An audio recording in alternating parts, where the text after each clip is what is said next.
예, 안녕하십니까. 주말을 어떻게 잘들 보내셨습니까? 제가 몇 분이나 볼까 했는데 보시는 분들이 있더라고. 또 한두 분이라도 고마운 마음이 드는데 그 어찌 주말은 잘들 보내셨어요? 저는 주말에 이제 마곡사를 갔다 왔는데 이게 입동이 지났잖아요. 근데 이 지구 온난화가 되긴 된 것 같아. 아직 겨울이 올 기미가 없어. 그래서 오늘 이제 산업 분석 그걸 조금 지구 온난화하고 연관이 있는 그 전기 자동차 저 2차 전지 이걸 한번 해볼까 합니다.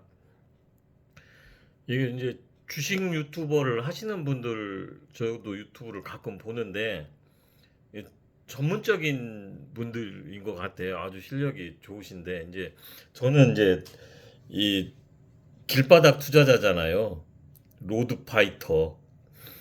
이게 뭐 여기 하시는 분들도 제 방송을 보시는 분들도 저하고 별반 다를 거 없을 것 같은데 이게 이제 같은 개미들끼리 무슨 생각을 가지고 투자를 하는가 이거 한 번 정도 궁금하지 않으세요? 저 그래서 이게 이제 개미 대 개미 입장으로 제가 이제 그 2차 전지를 한번 분석을 나는 어떻게 하고 있는가 이걸 한번 말씀드리려고 합니다. 저는 이게 그 2차 전지나 전기 자동차에 대해서 그렇게 긍정적인 사람이 아니에요. 이게 왜 그러냐면 우리가 이제 그, 음원 저장 장치 있죠. 처음에 LP, 그 다음에 CD, 그 다음에 MP3, 지금은 뭐 스트리밍이잖아요. 근데 이게 그 중간에 있던 MP3나 CD는 이게 그 기간이 굉장히 짧잖아요. 시장을 주도했던 상품이 아니에요, 결과적으로는. 그게 너무 짧은 기간 이렇게 쫙 스쳐가듯 가버린 상품들이었기 때문에 이렇게 시장을 주도 잡고 이렇게 이끌어가는 상품이 아니었거든요. 근데 과연 전기 자동차가 이렇게 시장을 쭉 이끌고 갈 만한 어떤 그런 음, 제품인가에 대한 의구심이 드는 거야. 이게 이제 시장을 주도하려면은 한 네 가지 정도를 충족을 시켜야 된다고 저는 생각을 하거든요. 첫째는 생산이에요. 둘째는 소비. 셋째는 그 사용 편의성, 소비자의. 그리고 네 번째가 이게 산업사슬이거든요. 근데 여러분한테 내가 질문 하나 드릴게요. 반도체하고 그 배터리, 2차 전지 배터리하고 생산이 어떤 게 손쉬웁습니까? 대부분 이런 질문을 받으면 그 반도체가 어렵다. 이렇게 말씀을 하실 것 같아. 근데 저는 그렇지가 않습니다. 이제 제품을 생산하는데 기술, 뭐 자본, 에너지, 뭐 자원 뭐 이런 게 있을 거 아닙니까? 근데 이제 반도체 같은 경우는 그 생산에 필요한 요소들을 이렇게 끄집어 오는데 그렇게 큰 어려움이 없는데 이 반도체에 들어가는 히토류도 막말로 얘기해서 히토류만큼 히토류가 들어가는 거예요. 그렇게 생산에 영향을 주는 그게 아니야. 근데 이제 배터리 같은 경우는 히토류가 안 히토류만큼 들어가는 거야. 굉장히 구하기가 어렵죠. 난 그래서 이 배터리가 생산이 굉장히 어려운 제품이라고 저는 보는 거예요.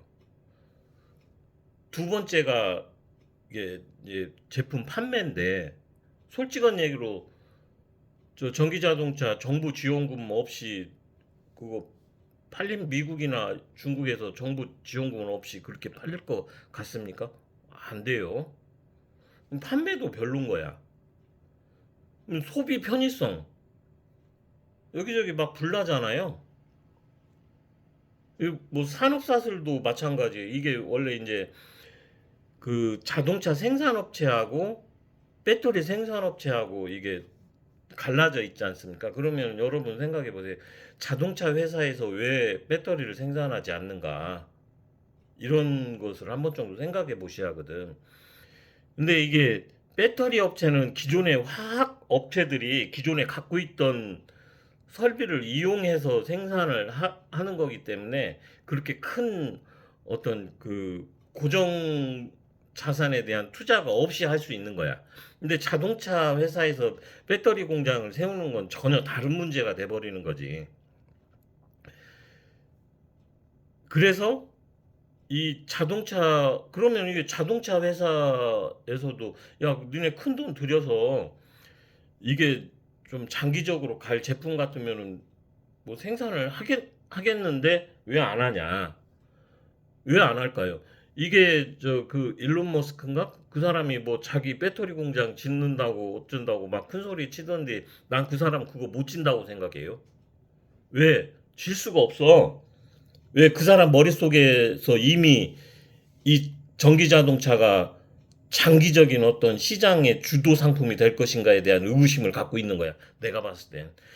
그런 의구심을 갖고 있는 사람들이 그 사람뿐만 아니고 뭐 자동차 저 회사 저 CEO들 우리나라 같은 오너들 그런 생각 다 갖고 있을 겁니다.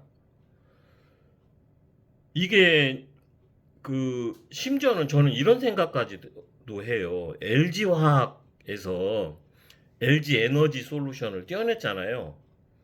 왜 이게 이제 물적 분할이라는 게 이게 투자자들에 대한 어떤 배신 행위여서 이게 문제가 있긴 하지만 좀 더 큰 문제가 있어. 이 안에는 내가 봤을 때는.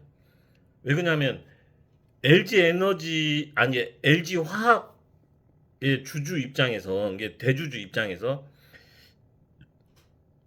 이 LG 에너지 솔루션에서 생산하는 이 제품이 단기적인 어떤 성과는 좋지만 장기적인 어떤 뭐가 없을 것 같아. 라는 의구심을 갖고 이걸 분할을 했을 수도 있다는 얘기예요. 굉장히 쉽게 얘기해서 LG 에너지 LG 에너지 솔루션이 LG 화학에서 이거 떼어낸 것은 LG 화학 주주들에 대한 배임이 아니고 LG 에너지 솔루션 엔솔에 투자했던 투자자들에 대한 사기일 수가 있어. 뒤집어서 생각을 하면 굉장히 좀 이상하고 다른 해석이죠. 근데 저는 그렇게 봅니다. 이게 이제 전기차가 예를 들어서 수소차로 대체가 된 시장이 이게 바뀐다든지 수소차가 아니더라도 어떤 다른 걸로 바뀐다든지 이게 지금 이산화탄소 문제를요 단순히 어떤 기기에서 이산화탄소가 배출되는 어떤 그런 것을 막는 시스템이 아니고 다르게 갈 수도 있어요, 여러분. 예를 들어서 포집 기술을 활용을 해서 배출은 배출대로 하고 단 포집을 하는 시스템으로 갈 수도 있는 문제고 이게 지금 이 이산화탄소와 연관된 산업들이요 자리를 잡은 게 아니야. 이게 지금 이, 이 산업에 대한 산업 분석을 개인 투자자들이 철저히 해야 하는 이유가 뭐냐면요. 이 개인 투자자들은 장기 투자를 하잖아요. 근데 이 장기 투자라는 것을 다른 말로 하면 시장 변화에 더디게 반응하는 거로 볼 수가 있어요. 왜냐하면 기관이나 외국인들은 시장이 바뀌기 전에 대응을 한단 말이야. 근데 이제 개인 투자자들은 시장이 바뀐 뒤에도 여전히 그거에 반응을 못하고 주식을 갖고 있는 그런 상황이잖아요. 그 장기 투자라는 것을 바꿔서 얘기를 하면. 그렇기 때문에 이 신산업에 대한 어떤 그 분석이나 이런 것은 좀 더 신중하고 철저하게 해야 돼. 제가 그 바이오 산업에 대해서 잠깐 이게 옆으로 새서 말을 한번 할게요. 이 바이오 산업에 이게 투자하시는 분들이 간과하고 있는 게 있는데, 예를 들어서 좋은 항암제가 나왔단 말입니다. 좋은 항암제가 나왔는데 이게 옛날처럼 10년, 20년 쭉 가면서 소비될 수 있을까를 생각해 보셔야 돼. 이게 뭐 2, 3년 가다가 그것보다 더 좋은 게 나올 수도 있고 기술이 발전했으니까.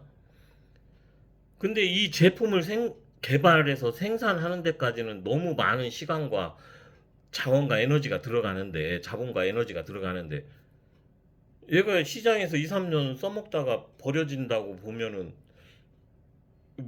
문제가 있는 거잖아요. 이게 바이오 산업이 그런 게 굉장히 심한 거거든요. 근데 이 2차 전지 사업, 전기차도 그럴 수가 있는 거예요. 이게 지금 에코프로나 이런 데도 이게 나쁘게 생각하면 이게 돈 되는 사업 뛰었어 이렇게 생각할 게 아니고, 이게 그 분할된 회사 주주들에 대한 사기로 봐야 될 소지도 다분히 있어. 이거 제가 이거 헛소리 하는 게 아니고요.